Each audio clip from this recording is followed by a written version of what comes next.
downwardly mobile. I started at a sort of a kind of an Ivy, well, I TA'd at an Ivy school, then I taught my dissertation at a proto-Ivy school, then I taught the gamut of English courses at a sort of second tier school, let's say, and then I taught for the 4 years composition at a third tier private institution that is tuition driven, and now I'm unemployed.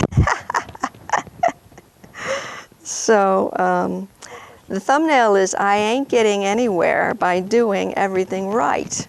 That is the thumbnail. I have done everything right as far as scholarship and teaching, although I have limited myself because I have the perverse desire to live with my husband and child. My husband had tenure at another institution. He's since retired. So in order to have a family and a life, I have restricted my geographical area, but in that area there are probably 7 to 10 institutions capable of hiring me, and at which I might be happy. Interviews? Are you kidding? I've never had an interview. I mean, I've had visiting position interviews, which don't go anywhere because I don't know, you know. And then the next year at the one place they hired me, but the other next year I had the NEH, so they weren't going to hire me, I guess. A very important local institution that has broken my heart repeatedly. Every time I apply, they don't say a word. Well, I have 3 or 4 articles out, plus a couple of book reviews. I do have the 2 NEH awards and an advance contract with the press for my book, which is about to be finished. My future, I'm very seriously looking at just being the writer I have always been and seeing what I can do with that. But of course, people don't pay for poetry. Nonfiction is still hot, so I may have an in there.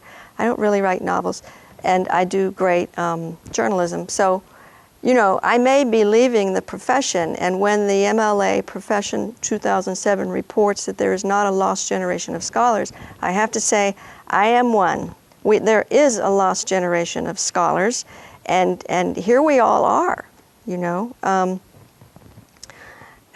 And I'm not working, I'm depending on the kindness of my husband. So I am that sort of second income. And it's no fun. It's no fun to have to go to the library and depend on my husband's college faculty ID to get an interlibrary loan book. Yes, that's what I'm doing. Don't tell anyone. You know, I feel illegitimate and disrespected. I mean, you know, I had to work awfully hard to qualify for my position as the user of this college's stationery. Because my husband was a full professor and is now retired, he makes about 70 to 80K, somewhere in there. And then when I'm working, pull in around 40K, which is not enough for the work that I do. I mean, a colleague across the bay working as a journalist may make 60K. If I were an editor, I might make 70K, etc. I'm a professional. I need more than that.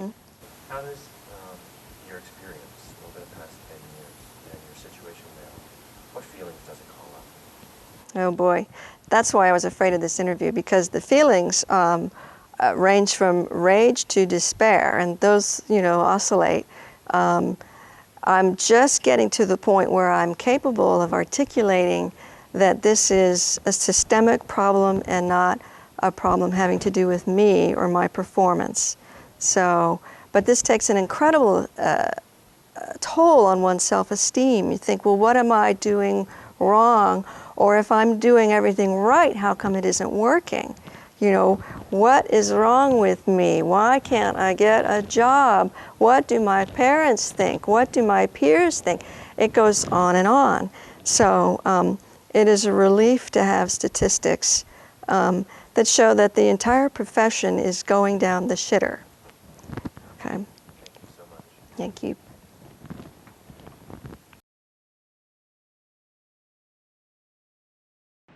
What are you, Antoniotti or something?